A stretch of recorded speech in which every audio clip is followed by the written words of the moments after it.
Ésaïe 66, verset 1er D.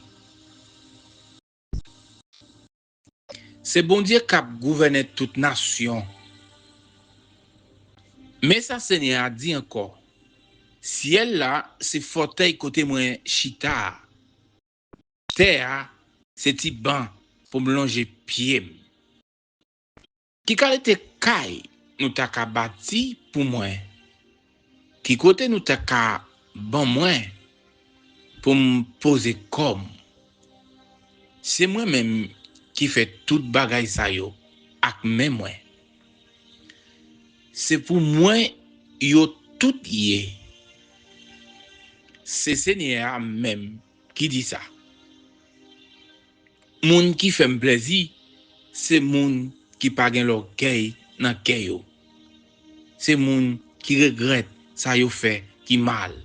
C'est moun qui gen craintif pour moi. L'aime parler.